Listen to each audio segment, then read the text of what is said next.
이번 시간은 제2장 정신역동 이론 중에서도 가장 대표적인 프로이트의 정신분석 이론을 살펴보도록 하겠습니다. 자, 여러분들 교재는 22쪽부터 시작을 합니다. 자, 22쪽 흐름 읽기 한번 보세요. 흐름 읽기를 보시면 자, 이 정신역동 이론이라는 것은 하면서 흐름 읽기 첫 줄에 뭐라고 되어 있냐면 인간의 행동을 정신 내면의 에너지의 역동으로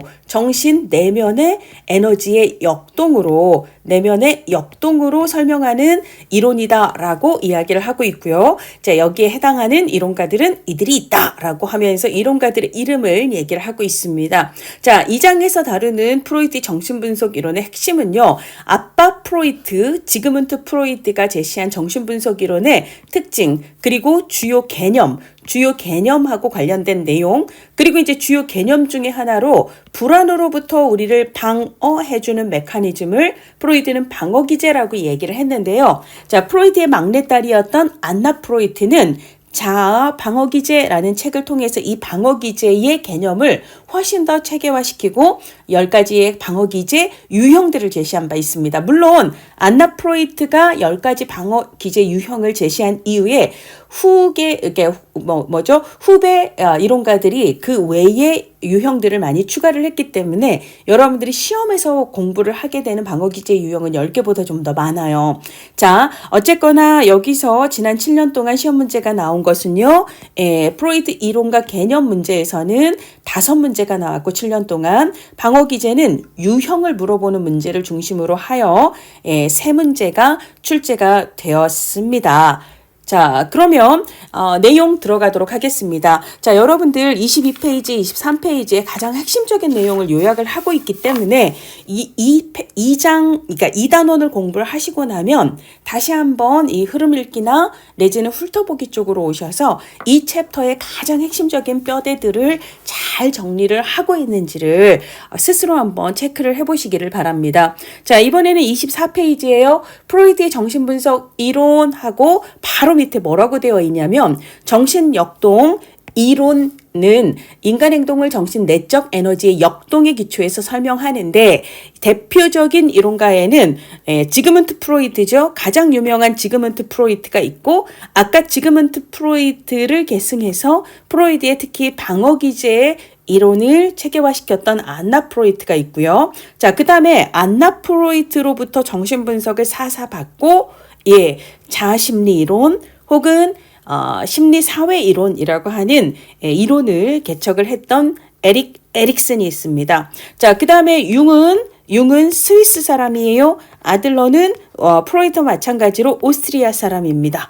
자, 이 융과 아들러는 프로이트 정신분석학을 융은 스위스의 쥐리히 학파로 그 다음에 아들러는 프로이트 정신분석 이론을 오스트리아의 비엔나 학파로 발전을 시켰던 일종의 프로이트가 굉장히 아꼈던 왼팔 오른팔에 해당하는 사람들이었어요. 자, 그래서 스위스와 오스트리아를 중심으로 해서 두 학파가 정신분석 이론을 굉장히 많이 발전을 시킬 줄 알았는데 아들러가 1911년에 프로이트를 떠나 개인 심리 이론이라고 하는 이론 학파를 새로 만들게 되고요. 그리고 1914년에 융도 프로이트를 떠나 쥐리히 학파를 정신 분석이 아니라 분석심리예요. 분석심리 학파로 그래서 분석심리 그 다음에 개인심리 학파를 새로 개척을 했던 사람들이죠. 자, 그래서 만약에 이들이 별도의 학파를 따로 추가하지 않았다면 우리는 안나 프로이트 그 다음에 에릭슨 정도까지를 공부를 했을 텐데 이들은 정신분석 이론에서 이제 탈출한 거죠. 나름대로는 탈출해서 다른 이론들을 얘기를 했고 그 이론의 특징이 프로이트하고 뭐가 달랐는지 그리고 그 이론의 핵심 개념들은 어떤 의미를 담고 있는지를 우리가 따로따로 공부를 해야 합니다. 시험에서는 안나 프로이트를 별도로 이름을 언급하는 그런 시험 문제가 나오지는 않고요. 보통은 시험 문제가 프로이트의 이론 혹은 프로이트의 정신분석 이론 이렇게 나오지 그냥 정신분석 이론 이렇게 시험 문제는 나오지 않습니다. 자, 우리는 학자의 이름을 항상 제시한 시험 문제가 나온다라고 생각을 하시면 되겠고요. 별 단독 문제로 시험 문제가 나오는 건 프로이트, 에릭슨, 융, 아들러에서 각각 한 문제, 평균 4문제 정도가 2, 3장에 걸쳐서 시험 문제가 나온다라고 생각을 하시면 되겠습니다. 자, 그러면 간혹 시험 문제가 다음 중 정신 역동 이론가에 해당하지 않는 것은 이런 문제가 나올 수 있어요. 2015년도에는 그런 문제가 나왔거든요. 그런 문제를 가장 쉽게 풀 수 있는 팁을 알려드리면요. 프로이트, 그리고 에릭슨, 융, 아들러 다 피읍 아니면 이응인데요. 자, 이 이응으로 시작되는 이름을 가진 학자가 우리 시험 범위 안에는 인행사에 없습니다. 따라서 이름이 이응으로 시작을 한다면 프로이트와 마찬가지로 이들은 정신역동 이론가에 해당한다라고 생각하세요. 그래서 한 단어로 외우고 싶으면 풍! 이렇게 외우세요. 풍! 프로이트와 이응. 해서 이들은 다 정신역동 이론가에 해당한다라고 생각하시면 되겠습니다. 그리고 이제 그럼에도 불구하고 구분되는 지점이 있는데요. 어차피 안나 프로이트는 시험 문제에 따로 나오는 게 아니기 때문에 자, 이 프로이트와 에릭슨과 융, 아들러 중에서 이 아들러 있잖아요. 아들러는 발달 단계를 따로 제시하지 않습니다. 자, 이 사람은 발달 단계를 제시하지 않았어요. 그렇다면 프로이트와 에릭슨과 융은 발달 단계를 제시했다라는 차이가 있어요. 프로이드는 5단계로, 에릭슨은 8단계로, 융은 4단계로 발달 단계를 제시한 바 있습니다. 그러나 아들러는 발달 단계를 제시하지 않았음. 요렇게 여러분들이 구분을 하고 계셔야 되고요. 자, 이번에는요. 이론의 이름들을 여러분들이 좀 기억을 하셔야 되겠죠? 자, 프로이트는 정신분석 이론이에요. 이거는 뭐 사실 거의 상식적으로 우리가 얘기를 하기 때문에 프로이트가 정신분석 이론이 아닌 이라는 걸 모르는 분은 없을 것 같아요. 안나 프로이드는 어차피 별도로 나오는 건 아니라 넘어가시고요. 자, 그럼 에릭슨은요, 심리사회 이론이에요. 심리사회 이론입니다. 지금 공부하실 때 암기하셔야 돼요. 그렇구나. 나중에 외워야지 라고 생각을 하시면 나중에 외울 게 엄청 많아요. 그러니까 그때 덤비는 외울 것들은 그때 외우시고요. 지금 여기서 외워야 할 것을 외우십시다. 자, 심리사회 이론이라고도 하고요. 얘를 자심리 이론이라고 이야기를 하기도 해요. 자, 그럼 어떻게 외우시면 좋을까요? 자, 여러분들 요렇게 외워 봅시다. 요렇게 심아, 자야, 애심아, 애자야 라고 여러분들의 친구 혹은 여러분들의 어머님의 친구를 떠올리면서 그분의 이름을 애심이라고 애자라고 생각을 하시기를 바랍니다. 자, 이번에는 융이에요. 융의 이론은요. 분석심리 이론입니다. 분석심리 이론이에요. 자, 그럼 어떻게 외울까요? 발음으로 외우시기를 바랍니다. 융, 분, 발음이 비슷해요. 입모양이 되게 비슷하죠? 융, 분, 분석심리 이론 이렇게 외우시기를 바랍니다. 자, 앞서 이제 아들러는 오스트리아 비엔나의 아들러 개인적으로 프로이트하고 독립을 해서 개인 심리 이론을 전개했다라고 얘기를 했습니다. 개인 심리 이론이에요. 자, 그러면 이거는 어떻게 외우시냐면 나 걔 알아. 요런 느낌으로 걔. 그런데 여기에 필수 키워드를 하나를 더 짬뽕을 하도록 할게요. 아들러 심리학에서는 인간 행동의 가장 핵심적인 동기를 3글자 열등감이라고 얘기를 해요. 열등감. 자, 그러면 이거를 어떻게 외우면 될까요? 걔 열등해. 개 열등해. 우리가 개 맛있어. 개 좋아. 개 싫어. 이런 얘기들을 요즘 젊은 친구들 하잖아요. 이런 것처럼, 개 열등해. 이렇게 외우시거나, 애를 그냥 아들. 개 열등해. 이런 식으로 외우시거나 지금은 암기하는 게 중요하기 때문에 여러분들이 편한 방식으로 프로이드는 어차피 정신분석이론 애자, 애심이 해서 자심리, 심리사회, 융. 그래서 융은 분석심리 이론, 아들, 개 열등해 해서 아들러는 개인심리 그리고 열등감이 키워드 이렇게 정리하고 넘어갈게요. 자, 이번에는 프로이트 이론의 특징입니다. 인간관의 핵심은요, 인간의 행동은요, 정신 외부에 있는, 인간 외부에 있는 환경이나 외부 자극이 결정하는 게 아니라 우리들의 정신 내면에 있는 주로 무의식의 본능이 결정한다라고 얘기를 해요. 그러니까 정신 세계가 있고 여기에 의식 세계, 그 다음에 전의식 세계, 그 다음에 훨씬 더 깊은 영역으로 무의식 세계가 있는데, 자, 넓게 얘기하면 정신 내면의 원인이 인간 행동을 결정해. 그 중에서도 무의식이 결정해. 그 중에서도 무의식의 본능이 결정해. 이렇게 얘기를 해요. 자, 그러니까 뭐 정신이 결정한다. 그 다음에 무의식적인 본능이 결정한다. 다 같은 얘기고요. 이거를 우리가 줄여서 정신이 결정해, 무의식이 결정해, 이렇게 이야기를 합니다. 그럼 이 무의식이라는 공간이 있잖아요. 얘는 무엇으로 채워져 있을까? 우리들의 어린 시절 과거예요. 우리가 기억하는 과거는 의식의 영역에 있겠지만 우리가 기억하고 잊지 못한 아주 어린 시절의 과거, 이 과거에 내가 잊었다고 착각한 많은 것들이 이 무의식 속에 남아서 평생 그 후의 삶에 영향을 미친다라고 이야기를 합니다. 자, 그러니까 어린 시절 강조하겠죠. 보통은 만 6세나 5세, 6세 미만, 네, 어린 시절을 얘기하고요. 고 어린 시절을 과거라는 말로 표현을 할 수도 있습니다. 뭐 그 외에 인간은 뭐 사회와, 그러니까 인간의 욕구와 사회가 충돌한다. 그 다음에 인간 내면에서 뭐 원초와의 본능과 초자아가 충돌해서 맨날 갈등한다. 이런 얘기들을 책에 써놓았습니다. 자, 이번에는요, 주요 개념으로 넘어가도록 할게요. 자, 앞서도 얘기했지만 인간의 정신은 의식, 전의식, 무의식으로 구분이 된다라고 말씀을 이미 드렸습니다. 이것을 정신의 지형학적 구조다라고 이야기를 해요. 지형학적 모델이다. 자, 이거는 그냥 비유적인 표현일 뿐입니다. 그러니까 우리가 정신은 눈으로 볼 수가 없기 때문에 빙산에 비유를 해서 지형적으로 이야기를 한다는 거예요. 그래서 마치 눈에 보이는, 즉 느낄 수 있고 지각할 수 있고 생각할 수 있고 알아차릴 수 있는 영역을 의식이라고 얘기를 하고, 의식이 될 듯 말 듯 요 사이에서 왔다 갔다 하는 그 영역을 의식전이다 해서 전의식이다라고 얘기를 하고요. 훨씬 더 넓은 세계로 내 안에 있지만 내가 모르고 있는 나의 세계를 무의식이라고 불렀다라는 거죠. 가장 넓은 세계도 무의식이고요. 가장 심층에 있는 혹은 가장 하부에 있는 세계도 무의식이고요.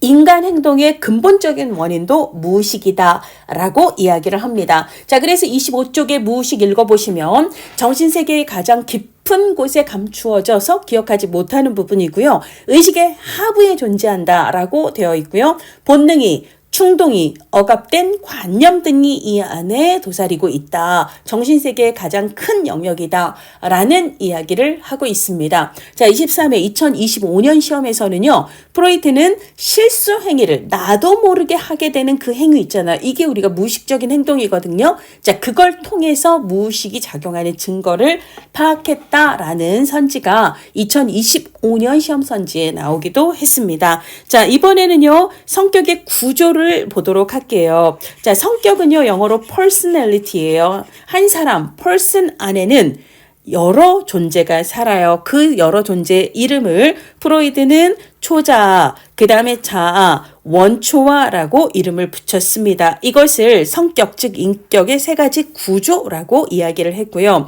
자, 인간이 처음부터 이 세 개의 성격 구조를 타고 태어난 건 아니에요.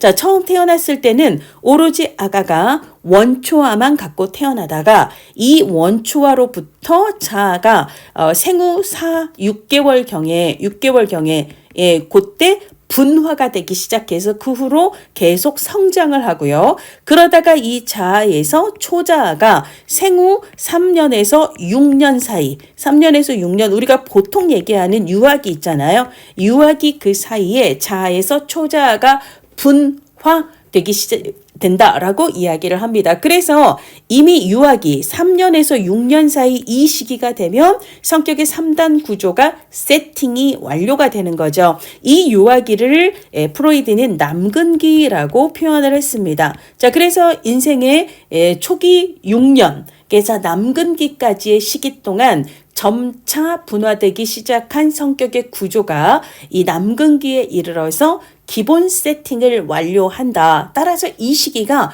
성격의 기틀을 잡는 굉장히 중요한 시기다라고 프로이드는 강조를 하게 되는 거죠. 자, 그러면 원초화부터 이야기를 하도록 할게요. 자, 원초화는 25페이지 여러분들 책을 보면서 출생 시부터 갖고 있는 건 원초화 하나입니다. 그리고 이 원초화는 무의식 속에 산다라고 말씀을 드렸어요. 무의식 속에 살고 있는 원초화에 뭐가? 본능이 우리 행동을 결정한다라고 이야기를 했잖아요. 자, 그래서 이 본능을 관장합니다. 자, 근데 이 본능에는 크게 성적인 본능이 있고 이것을 사랑의 본능이다라고 이야기를 하기도 하고요. 그 다음에 죽음의 본능 혹은 이것을 파괴 혹은 공격의 본능이다라고 이야기를 해요.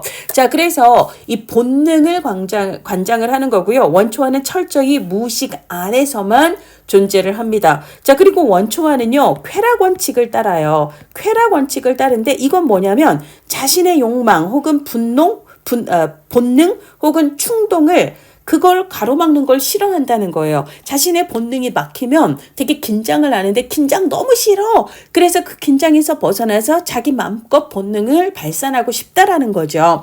요런 걸 추구한다라는 것을 쾌락 원리를 추구한다라고 이야기를 합니다. 그리고 플러스 1차 과정 사고를 한다라고 이야기를 해요. 1차 과정 사고라고 하는 것은 내가 어떤 문제가 있을 때 말이에요. 그 문제를 직접적으로 현실적으로 해결한다기보다는 그 문제를 과거에 해결해 준 적 있는 대상의 심상을 떠올리는 방식으로 잠깐 해소하는 경향을 1차 과정 사고라고 얘기를 합니다. 그래서 뭐 예를 들자면 이게 사람은 아니지만 고양이가 배가 고플 때 옛날에 맛있게 먹었던 생선 뼈다귀를 떠올린다든지 내지는 강아지가 배가 고플 때 옛날에 맛있게 먹었던 고기 뼈다귀를 떠올린다든지 이런 거 있잖아요. 자, 이런 식으로 과거의 내 욕망을 충족시켜준 대상의 심상을 떠올리는 방식, 이것을 1차 과정 사고라고 이야기를 합니다. 자, 그리고 반사 행동을 한다. 이런 특징을 이야기를 하고 있고요. 자, 이번에는 우리 자아로 가보도록 할게요. 자, 이 우리 자아 친구는요. 자, 앞서 우리가 여러분들 책의 24페이지 중간 표를 보면 정신 내적 갈등해서 누구와 누구가 자꾸 갈등을 하냐면 인간은 긴장을 해소하여 쾌락을 추구하는 원초화와 도덕을 추구하는 초자아 사이에서 갈등을 겪는다라고 써 있습니다. 그러니까 우리 마음속이 늘 갈등을 하는데요. 원초화는 나 이거 할 거야 라고 얘기를 하고 초자아는 안 돼. 그러면 안 돼 라고 원초의 본능을 자꾸 누르는 역할을 해요. 그러니까 이들 사이에서는 언제나 끊임없는 갈등이 있을 수밖에 없다라고 이야기를 합니다. 자, 그러면 이 갈등이 심각해지면 어떻게 돼요? 우리 미쳐요. 그러니까 우리 마음속에 이 갈등이 우리로 하여금 정신적 균열을 너무 심화시키지 않도록 도와주기 위해서 중간에서 이들의 갈등을 중재하는, 조정하는 역할을 누가 담당한다? 자아가 담당한다라고 표현을 해요. 자, 그래서 26페이지 자아를 읽어보시면 자아는 성격의 실행자다, 집행자다, 조정자다, 중재자다. 이들이 막 싸우고 있을 때 이걸 이성적으로 혹은 현실적으로 해결해주는, 현실적으로 해결을 해준다라는 의미가 뭐냐면요. 이 원초화의 본능을 해결을 하되 이 초자한테 혼나지 않으면서도 원초화가 자신의 욕망을 해결할 수 있는 현실적인 방법을 누가 찾아준다? 자아가 찾아준다는 거예요. 이제 예를 들어볼게요. 예를 들자면 어떤 책상 위에 빵이 놓여 있습니다. 그리고 나는 너무 배가 고파요. 그럼 원초화는 저 빵 내가 먹을 거야! 이거밖에 생각을 안 해요. 이 빵이 누구 빵인지 이런 걸 고려하지 않습니다. 왜? 원초화는요, 오로지 자신의 쾌락, 그렇죠? 배고픔을 해결하는 것 자체에만 관심을 갖기 때문이에요. 그랬더니 내 마음속에서 도덕을 담당하는 초자아가 막 뭐라고 합니다. 야, 남의 빵을 왜 먹어? 네가 도둑이야? 그러면서 얘를 맹비난하기 시작하는 거예요. 그랬더니 쾌락을 추구하는 원초아는 먹을 거라고! 이러면서 둘이 싸움을 시작합니다. 그러면 이때 누가 나타나야 돼요? 자아가 나타나야 돼요. 자아가 나타납니다. 자아는요, 현실을 따진다라고 이야기를 해요. 자, 그러면 현실을 따진다라는 건 뭐냐면 원초화가 자신의 배고픔을 해결할 수 있도록 하되 도덕적인 초자한테 혼나지 않아도 되는 현실적인 방법을 찾는 거예요. 그래서 자아는 이런 절충을 하게 되는 거죠. 있잖아, 이 빵 주인에게 이 빵 먹어도 되나요? 라고 허락을 받아보는 건 어때?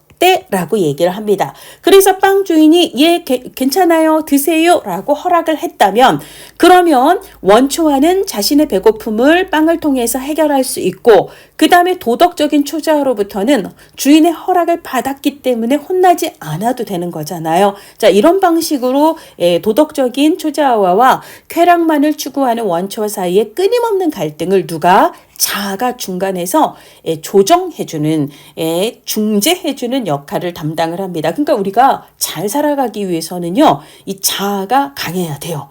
자아가 되게 강해서 이들 사이의 전쟁을 스스로 잘 중재할 수 있는 힘을 길러야 한다라고 이해를 할 수가 있습니다. 자, 자아의 두 번째 땡, 26페이지 두 번째 땡을 보면 이 자아는 태어날 때부터 있었던 것이 아니라 생후 4, 6개월경에 원초화로부터 뽀롱뽀롱뽀롱 분화된다라고 말씀을 드렸고요. 아까 이제 원초화는 오로지 무의식 속에서만 존재한다라고 말씀을 드렸잖아요. 자, 그런데 자아는요, 잘 보시면은 자아는 자아의 영역은요, 요렇게 되어 있어요. 요렇게. 자, 그러면 의식의 영역도 있고, 그 다음에 전의식의 영역도 있고, 자, 그 다음에 무의식의 영역도 있습니다. 자, 이런 식으로 자아는요, 의식, 전의식, 무의식의 세 측면을 모두 가집니다. 자아만 그런가요? 그 옆에도 보시면은요, 초자아의 영역을 한번 보세요. 초자아의 영역도 요렇게 되어 있거든요. 그러니까 초자아 역시도 의식의 영역, 전의식의 영역, 그 다음에 무의식의 영역, 세 차원을 모두 갖는 걸 확인할 수 있습니다. 이와 달리, 이쪽, 원초와는 오로지 무의식의 영역에서만 존재하는 차이가 있구나라는 것을 그림을 통해서 알 수 있습니다. 자, 우리 자아는요, 현실을 따져준다라고 말씀을 드렸어요. 이것을 자아는 현실 원칙을 따른다라고 이야기를 합니다. 자, 그래서 자아는요, 현실 원칙을, 이 자아는 현실 원칙을 따른다.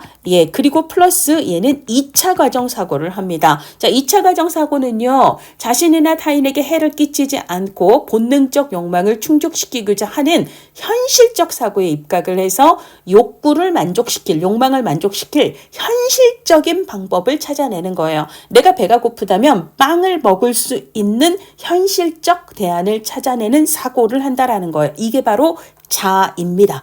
자, 이번에는요, 우리 초자아로 넘어가 보도록 하겠습니다. 자, 우리가 이제 초자아는요, 만 3에서 6세 이 시기를 프로이트가 남근기라고 불렀다라고 말씀을 드렸어요. 자, 이 초자아에 대해서 이야기를 해보도록 할게요. 얘는 도덕적인 역할을 담당을 해요. 도덕이라 하면 어떤 행동이 옳은지 나쁜지 이런 거를 판단하는 기능을 합니다. 그리고 얘는 처음부터 있었던 게 아니라 만 3세에서 6세 사이에 자아로부터 분화된다라고 얘기를 했어요. 이 시기를 뭐라고 부른다?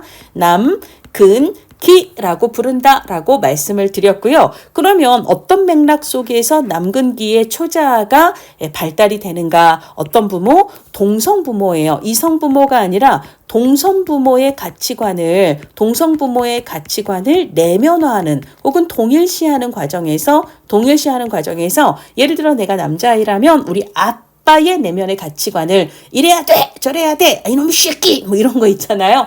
혼나면서 그런 건 하면 안 되는구나. 그 다음 칭찬을 받으면서 이렇게 해야 되는구나. 이런 걸 흡수한 게 초자아다라고 이야기를 합니다. 초자아 역시도 세 차원을 모두 갖는다고 아까 말씀을 드렸습니다. 그리고 초자아의 두 가지 측면은 뭐가 있다? 양심과 자아 이상이 있다. 요것도 올해 시험에 나왔습니다. 양심은 어떤 거예요? 하지 않아야 되는 행동을 했을 때 우리가 느끼는 가책, 이걸 양심의 가책이라고 얘기를 하죠. 자, 근데 자아 이상은 해야 되는 행동을 느낄 때 우리가 느끼는 뿌듯함, 자부심 같은 거 있잖아요. 요런 걸 자아 이상이라고 하는데 둘 다 해야 되는 일을 하지 못했을 때, 하지 말아야 되는 일을 했을 때는 양심과 관련이 되고 해야 하는 일을 했을 때 혹은 안 해야 되는 일을 안 했을 때 느끼는 건 자아 이상. 이렇게 구분을 하시면 되겠습니다. 자, 세 번째는요. 이번에는 이제 에너지의 경제적인 모델에 대해서 이야기를 하도록 할 건데요. 시험에서는 이 세 가지 말, 지형, 구조, 경제적 모델 이 말이 나오는 게 아니라 여기 있는 이런 말들이 시험 문제에 나오거든요. 그러니까 이런 말들을 여러분들이 기억하기 위해서 너무 스트레스를 받지는 않으셔도 되겠습니다. 자, 경제적 모델이라고 하는 것은 에너지의 배분이 중요하다라는 거예요. 제가 여기에 이제 그 저울 모양을 했는데,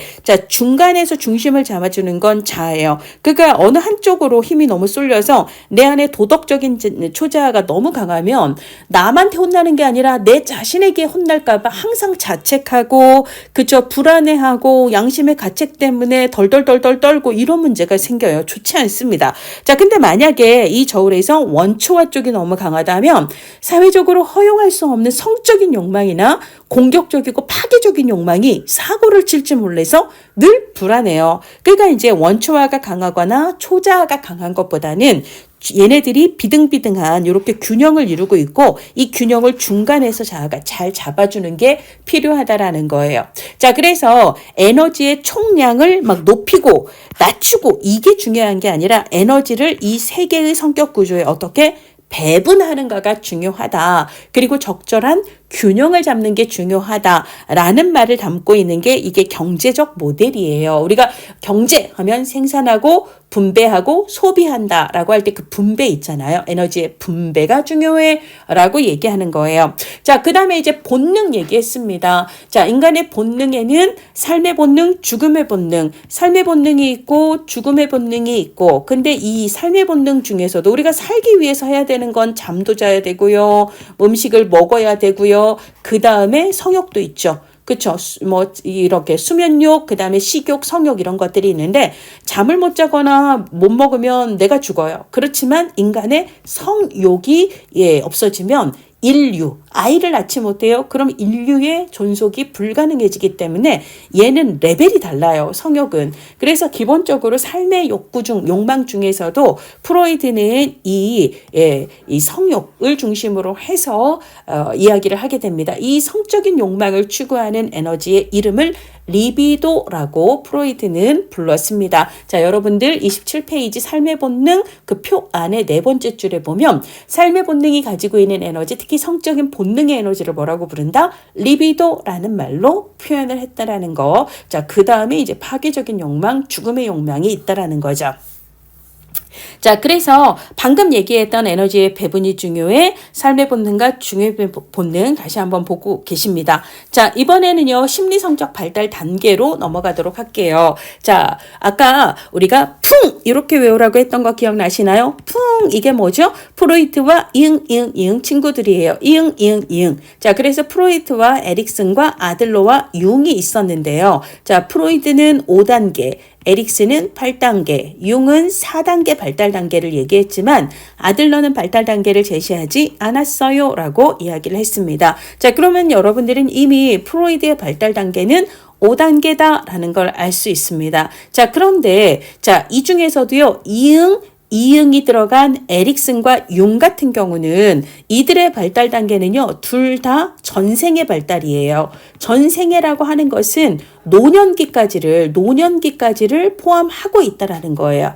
자, 그런데 이응이 아니라 이 피읍 있잖아요. 피읍이 들어간 뒤에 이제 우리가 피아제 인지발달 이론도 볼 건데 거기는 4단계인데 둘 다, 그러니까 지금 프로이트 정신역동 이론가에 해당하는 프로이트와 피아제는 둘 다 이름에 그러니까 피읍이 들어가잖아요. 자, 이들의 공통점은 뭐냐면 노년기까지가 아니라 청소년기까지만 발달 단계를 제시를 했다라는 그런 공통점이 있습니다. 자, 그래서 프로이드는 청소년기까지의 심리 성적 발달 단계를 5단계로 제시했다라고 알아두시면 되겠습니다. 자, 그래서 여러분들 27페이지, 자, 심리성적 발달 단계 책을 보세요. 프로이드는 뭐가?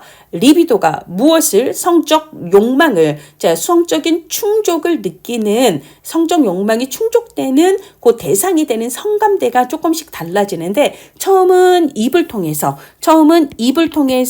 예, 충족을 하려 하다가 그 다음에는 학문을 통해서 그 다음에는 자신의 성기를 통해서 이런 식으로 자신의 성적인 욕망을 충족해 간다라고 얘기를 해요. 이 흐름을 기준으로 해서 성적 발달 단계를 5단계로 나눴다라고 이야기를 합니다. 근데 예를 들자면 내가 입을 통해서 성적인 만족을 추구하는 게 생후 18개월까지거든요. 근데 이 시기에 입을 통한 만족이 제대로 충족되지 않으면 그러면 내가 18개월 이상이 돼서 뭐 24개월이 되고 36개월이 돼도 내 욕망은 여전히 이 입에 머물러서 흘러가지 않는 문제가 생기는데요. 이것을 고착이라고 얘기를 해요. 그래서 여러분들이 지금 성인이 됐는데도 불구하고 갈등, 불안, 스트레스 상황에서 나도 모르게 손을 쪽쪽쪽쪽 빤다거나 계속 입으로 담배를 피운다거나 이런 방식으로 입을 통해서 그 불안을 타게 하려고 하는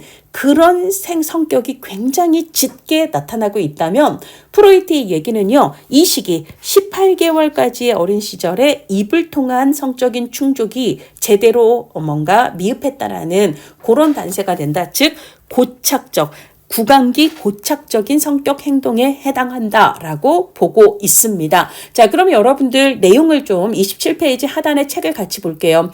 자, 심리 성적 발달 단계의 특징 보시면은요. 첫 번째, 이거는 모든 문화권에서 보편적이다. 그러니까 사람에 따라 문화에 따라 다른 게 아니다라고 얘기를 하고 각 단계별로 리비도가 만족을 추구하며 얼마나 그 단계에서 입을 통한 학문을 통한 성기를 통한 욕망의 충족이 잘 이루어졌는가에 따라 그 개인의 성격과 행동이 결정이 된다라고 얘기를 했고요. 특정 발달 단계의 만족의 정도가 미흡했거나 혹은 너무 과잉 충족, 필요 이상으로 너무 심하게 충족이 됐을 때 그때 고착이 나타나서 정상적으로는 여기서 떠나가야 되는데 그 다음으로 넘어가야 되는데 여전히 이 단계의 고착에 탐닉해 있거나 계속 그걸 추구하는 현상이 나타날 수 있다라는 이야기를 하고 있습니다. 자, 이번에는 심리 성적 발달 단계로 갈 텐데요. 자, 심리 성적 발달 단계는 요런 흐름으로 나타나고 있습니다. 요렇게 돼요. 뭐죠? 구강기, 학문기, 남근기, 잠복기, 생식기 이렇게 돼요. 여러분들 뭐 스터디 카페나 이런 데서 조용히 공부하고 있다면 복심술 안 되죠. 그러니까 생각으로 이렇게 머릿속으로 계속 말하듯이 공부를 하셔야 되고요. 혼자 하고 있다면 입을 이용하세요, 여러분. 귀, 눈보다 손으로 쓰는 게 훨씬 더 잘 남고요. 손으로 쓰는 것보다 훨씬 더 기억에 잘 남는 게 입을 이용하는 거예요. 가능하다면 누군가와 수다를 떨면서 자, 들어봐. 구함 남자쌤 이게 뭔지 알아? 프로이트가 심리 성적 발달 단계 5단계 얘기했는데 구강기, 학문기, 남근기, 잠복기, 생식기다. 나 엄청 잘 외우지? 구함 남자쌤이라고 외우면 돼. 요런 식이에요. 요런 걸 쫑알쫑알 거리면서 여러분들이 누군가한테 얘기를 하면 잘 남아요. 자, 그래서 우리 빨리 암기해야 되고 8과목 암기할 거 진짜 많습니다. 자, 그러니까 지금 여기서 외워야 되는 건 구함 남자쌤 이렇게 외우세요. 그래서 마치 남자 선생님 구인 공고를 내는 것처럼 구강기, 학문기, 남극기, 잠복기, 생식기지만 비슷한 느낌으로 구함 남자쌤 해갖고 이 순서를 외우도록 합시다. 어이구 지나갔네요. 자, 여기서 얘기를 해야 되겠군요. 자, 그러면 구강기 한번 여러분들 내용을 보도록 할게요. 28페이지입니다. 자, 이 시기는요 생후 18개월까지를 이야기를 하고요. 자, 입으로 어떤 거죠? 입으로 우리가 성적인 만족을 추구한다라는 거. 자, 여기를 좀 지워놓고 이야기를 하도록 하겠습니다. 자, 우리가 입으로 성적인 만족을 추구한다라는 것은요. 자, 일단 처음엔 이가 나지 않았기 때문에 애들이 빠는 만족 있잖아요. 빠는 데에서 만족을 추구해요. 그러다가 생후 한 8개월 정도가 되면 아이들 이가 나거든요. 그때부터는 씹어요. 깨무는 거에서 욕구 충족을 느낍니다. 이거를 구강기 전기라고 얘기를 하고 구강기 얘를 후반부라고 얘기를 해요. 근데 이 시기에 만족이 제대로 이루어지지 못하면 그러면 28페이지 중간 표에 있죠. 구강 동조적인 혹은 구강 수동적이다라고 얘기를 해요. 구강 동조적, 구순 동조적 혹은 이것은 구강 수동적이라고 이야기를 해요. 그런 고착이 나타나게 된다라는 이야기를 하는 거고요. 그 다음에 생후 8개월 이후에 씹는 만족이 제대로 충족되지 못했을 때에도 이 고착이 나타나게 되는데요. 이것을 구강 공격적이라고 얘기를 해요. 왜 그러죠? 자, 엄마 젖을 아이가 씹어요. 그러면 아기들 이빨은요, 되게 얇아서 엄청 아파요. 그러니까 누군가를 아프게 하는 성격이 있거든요. 그래서 얘는 구강 공격적인 고착이라고 얘기를 하고, 자, 빠는 건 왜 빨아요? 내가 빨아야 먹고 살잖아요. 내가 살기 위해서 다른 사람의 에너지를 흡수하는 거거든요. 이거 되게 의존적이에요. 이거 되게 수동적이에요. 그렇죠? 이런 식이에요. 혹은 내가 스스로 결정하지 못하고 그 사람이 결정해주는 대로 내가 살아요. 먹이는 대로 먹는 거고요. 이것을 우리가 동조적이다라고 얘기를 합니다. 자, 그래서 이 시기에 뭔가 입을 통해서 빠는 만족이 충족되지 못한 사람들은 어른이 돼서도요, 스스로 결정하기 힘들어요. 누군가가 결정해 주기를 바래요. 누군가가 옆에 있기를 바랍니다. 누군가 기댈 수 있는 누군가가 옆에 있기를 바랍니다. 그렇죠? 그 다음에 불안할 때는 손가락을 빨거나 술을 빨거나 담배를 빨거나 이런 방식으로 자꾸 뭔가를 입으로 빨려고 하는 그런 성향을 나타낼 수가 있습니다. 자, 그런데요. 자, 후기에 이런 씹는 만족이 충족되지 못해서 고착이 일어났을 때는 남을 씹어요. 뭐죠? 남을 씹는 거 뒷담화 까고 논쟁하고 비난하고 비꼬고 독서를 내뱉고 아시죠? 입으로 누군가를 아프게 하는 그런 성향이 고착적으로 나타날 수 있다라고 얘기를 합니다. 입으로 사람을 씹지 않으면 뭐 여러분들은 오징어를 씹거나 뭘 씹는 거죠. 그래서 불안할 때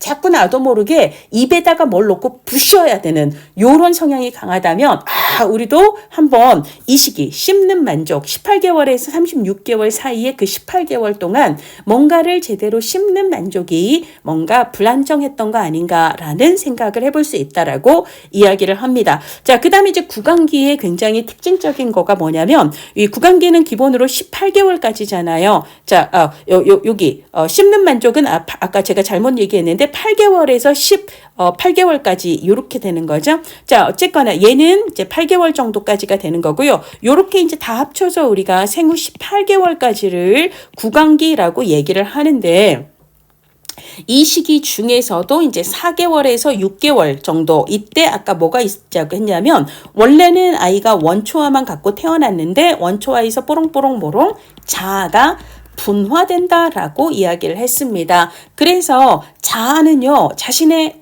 욕망의 충족, 쾌락뿐만 아니라 뭘 따지는 존재예요?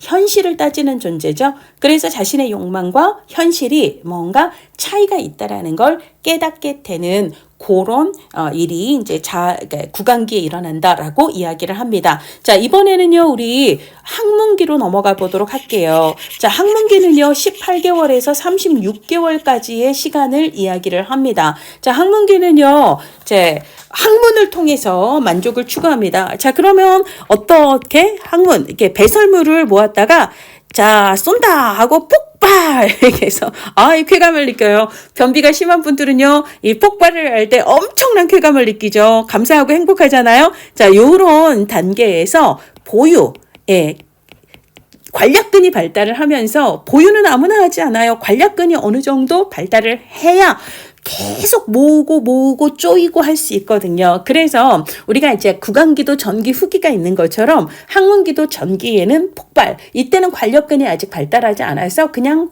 이게 지르는 재미 있잖아요. 이런 게 있다라는 거고요. 관략근이 조금 발달하면서 후기에는 배설물을 보유하는 데서 쾌감을 얻는다라고 얘기를 합니다. 근데 이때 이 폭발하는 데서 쾌감을 제대로 느낄 새가 없이 부모가 너무 엄격하게 배변 훈련을 해서 안 돼!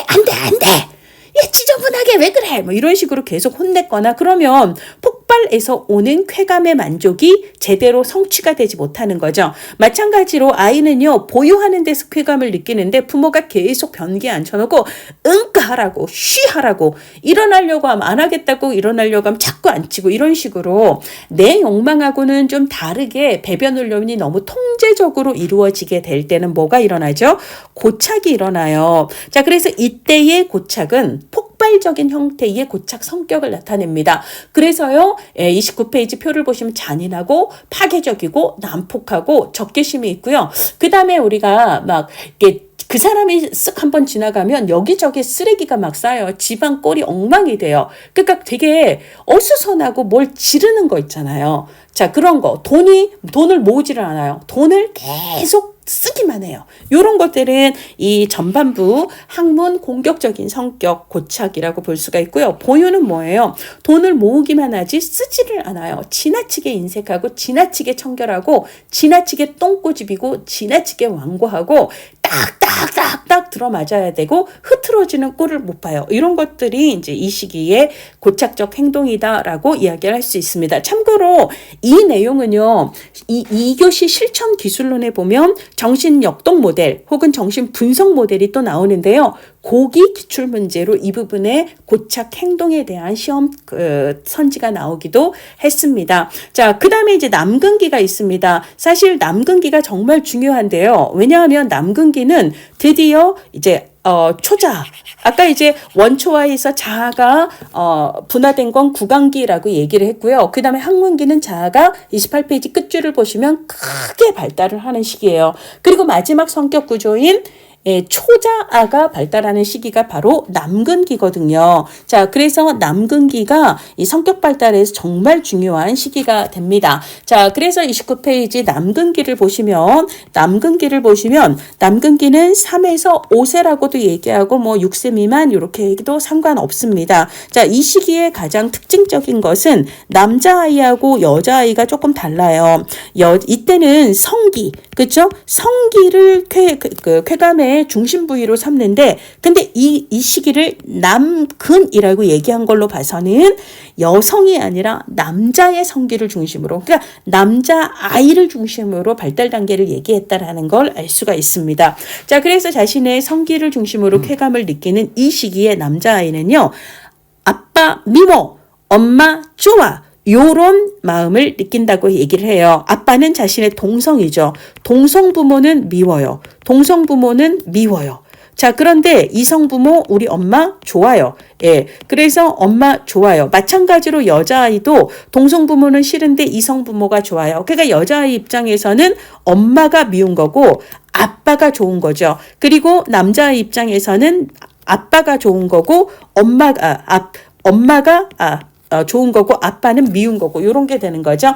이런 것을 남자아이가 느끼는 아빠 미워 엄마 좋아, 이것을 오이디푸스 컴플렉스라고 얘기를 하고요. 여자아이가 엄마 미워 아빠 좋아라고 느끼는 걸 엘렉트라 컴플렉스라고 이야기를 합니다. 자, 요런 컴플렉스를 느낀다라고 이야기를 하고요. 자, 그래서 29페이지 오이디푸스 컴플렉스 표의 내용을 보세요. 자, 오이디푸스 컴플렉스를 더 강조를 했습니다. 엘렉트라 컴플렉스는 사실 프로이드가 그렇게 중시한 개념은 아니에요. 이 오이디푸스 컴플렉스가 훨씬 더 강조한 개념인데요. 자, 읽어보십시다. 남근기의 남자아이가 겪는 갈등으로 남자아이가 어머니를 사랑하고 아버지에 대해서 적대감을 느끼면서 겪는 심리적 갈등을 오이디푸스 컴플렉스라고 이야기를 합니다. 자, 남자아이는 아빠가 자신의 적대감을 알아채면 아빠가 자신에게 보복을 가할까봐 불안해한대요. 근데 어떤 보복? 이 시기 남자아이는 자신의 성기에서 성적인 쾌감, 성기가 가장 쾌감의 근원이 되는 때예요. 그러니까 아빠의 가장 무서운 보복은 뭐죠? 나의 성기를 잘라버릴까봐 무섭다고 생각을 하는 거예요. 왜 그러죠? 봤거든요. 그게 없는, 나는 있는데 쟤는 없는 여자아이들 쉬하는 걸 보니까 얘네들은 성기가 안 달려있는 거예요. 나 같은. 이걸 이 아이는 저 아이의 아빠가 얘 걸 잘라서 없앴다라고 생각을 하는 거예요. 그러니까 나도 쟤처럼 잘릴까봐 불안해하는 느낌을 거세불안이라고 표현을 합니다. 자, 그래서 오이디푸스 컴플렉스로 인해서 아빠가 내 성기를 거세할까봐 느끼는 불안을 느끼게 되는데요. 이 불안은 방어 기제를 낳아요. 우리가 방어 기제라고 하는 것은 불안으로부터 정신적 균형을 지키기 위해서 내부적으로 불안을 방어하는 메커니즘을 얘기를 합니다. 그래서 우리가 거세 불안을 느낄 때에도 마음속에 이 불안을 방어할 여러 가지 방어 기제들 중 이걸 대응할 방어 기제가 등장을 하게 되는데, 이 방어 기제 이름이 바로 동일시 방어 기제예요. 동일시라고 하는 것은 내 불안의 근원이 되는 그 사람을 나도 모르게 무의식적으로 닮아가는 행동을 이야기를 합니다. 자, 오이디푸스 컴플렉스를 겪는 남자아이는요, 자신의 동성 부모인 아빠가 자신을 거세할까봐 불안한 거기 때문에 내 불안의 근원이 되는 대상은 바로 아빠예요. 그래서 남자아이들은 아빠를 동일시하는 과정에서 아빠의 내면의 규칙이라든지 가치관을 동일시하게 되는데, 이게 바로 뭐가 된다? 이게 그 남자아이의 초자아를 형성하게 된다라고 이야기를 합니다. 엘렉트라 컴플렉스는 비슷하게 얘기를 하긴 하지만 이때는 거세 불안이라는 게 등장하지 않죠. 왜냐하면 여자아이들은 거세할 게 없잖아요. 그래서 이 아이들은 남자아이들의 성기를 선망한다, 부러워한다 라고 생각을 합니다. 자, 그래서 남자아이는 오이디푸스 컴플렉스와 거세 불안이, 여자아이들은 엘렉트라와 컴플렉스와 남근 선망이 나타나는 시기를 그러면서 초자아가 발달하는 시기를 남근기라 부른다라고 이야기를 하고 있습니다. 자, 뭐 이때에도 고착적인 행동이 나타날 수 있는데 그건 책을 읽어보세요. 자, 그 다음에 이제 잠복기예요.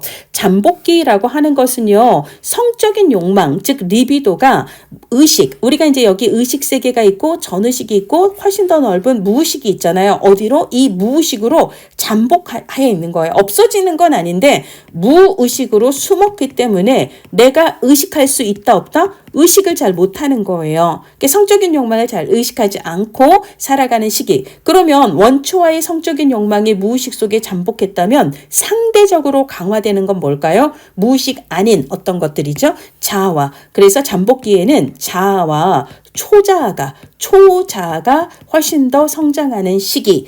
그러니까 현실을, 그리고 현실의 도덕을 배우는 그런 시기가 초등학교 잠복기라고 얘기를 합니다. 자, 그 다음에 생식기는요, 청소년기를 이야기를 해요. 아까 프로이드는 그리고 피아제는 둘 다 청소년기까지를 얘기한다라고 말씀을 드렸는데, 청소년기의 굉장히 특징 중에 하나가 2차 성징의 출현이잖아요. 그래서 다시 이 계기로 무의식에서 성적인 욕망이 의식으로 확 올라가는 거예요. 그래서 이때는 성적인 호기심도 강하고 그 다음에 이성에 대한 관심도 크고 요런 특징을 보이게 됩니다. 자, 그런 내용을 담고 있고요. 자, 그 다음에 이제 프로이트 이론이 사회복지 실천에 미친 영향 30페이지입니다. 자, 뭐 정신분석 이론의 공헌, 정신분석 이론의 한계와 비판이 있는데요. 공헌은 그냥 읽어보시고 뭐 무의식 통찰을 위해서 뭐 자유현상, 훈수, 꿈의 분석 등의 방법을 제시했다. 이런 얘기는 2교시 사회복지 실천 기술론에서 똑같이 나오거든요. 그 다음에 뭐 무의식의 적인 동기를 얘기했다. 이건 기본인 거죠. 자, 그런데 한계와 비판 뭐예요? 성적인 욕망을 너무너무 강조를 했다라는 거. 그래서 아들로도 떠났어요. 융도 떠났습니다. 이게 마음에 안 들었다는 거죠. 자, 그 다음에 인간은 결정이 된대요. 그러니까 자신의 행동에 대해서 인간이 스스로 결정할 수 있는 의지가 있다라는 걸 너무 무시했다라는 비판을 받습니다. 자, 그 다음에 남근기라는 이 용어에서부터 기본적으로 성차별적인 느낌이 있죠. 거기다가 여자가 남자를 선망한대요. 남근 선망 뭐 등등등의 용어에서 기본적으로 성차별적이다라는 비판을 받습니다. 자, 그 다음에 이거는 프로이트 이론만의 특징이 아니라 정신 역동 이론들 있잖아요. 에릭슨 이론이라든지 융 이론이라든지 아들러나 프로이트 이론들처럼 이 정신 내면의 역동적인 걸로 인간의 행동을 설명하려고 하는 이런 이론들은요, 증명이 되게 어려워요. 왜냐하면 마음속의 정신 역동은 눈으로 관찰할 수도 없고 측정할 수도 없거든요. 자, 그래서 과학적으로 검증하기가 어렵습니다. 자, 얘는 프로이트 이론의 한계일 뿐만 아니라 정신역동 이론 모두의 공통의 한계에 해당할 수 있다라고 생각을 하시고요. 자, 그 다음에 프로이트는 철저히 정신 내면의 요인들로만 성격 발달을 얘기를 했는데 정신을 둘러싸고 있는 인간을 둘러싸고 있는 사회 문화적인 환경이 인간 발달에 미치는 영향을 간과하고 있다라는 비판을 받기도 합니다. 자, 그 다음에 31페이지에 사회복지 실천과의 관계예요. 자, 이거는 여러분들이 실천론 있잖아요. 예, 실천론에서 서구 역사 파트를 다룰 때 1920년대 사회복지 미국 학파로 진단주의를 배우는 그 부분이 있습니다. 진단주의 학파가 이 프로이트의 영향을 받았거든요. 예, 그래서 여기서 여러분들이 같은 내용을 또 반복을 하게 되고요. 그 다음에 2교시 시험 중에 실천 기술론 있잖아요. 예, 기술론에서 정신 역동 모델에서도 비슷한 얘기를 또 다루게 됩니다. 자, 무의식의 중요성을 강조를 했고요. 과거 어린 시절의 정신적인 트라우마가 그 사람의 현재 증상에 미치는 영향을 파악할 수 있고 사정할 수 있는 기초가 되었습니다. 1920년대 미국 진단주의 학파에 영향을 미쳤고요. 그 다음에 프로이드는 정신과 의사로 1대1 상담을 중심으로 해서 개별 치료를 했어요. 그래서 이제 특히 1920년대 미국의 진단주의 학파처럼 프로이트의 영향을 받은 요런 실천 학파들은요, 주로 1대1 개입을 했는데 이걸 영어로는 케이스워크 이라고 얘기를 하고요. 이걸 개별 사회복지 실천 혹은 개별 사회사업 실천에 영향을 미쳤다라고 이야기를 합니다. 그리고 이제 프로이드의 신분 자체가 정신과 의사였거든요. 그래서 이 모델을 의료 모델 진단을 하고 그 다음에 치료를 하고 요런 임상적인 성격이 강한 그런 모델이다라고 이야기를 한다는 것입니다. 자, 이번에는 방어 기제인데요. 어이구, 시간이 여러분 50분이 갔습니다. 잠깐 쉬었다가 진행을 하도록 할게요.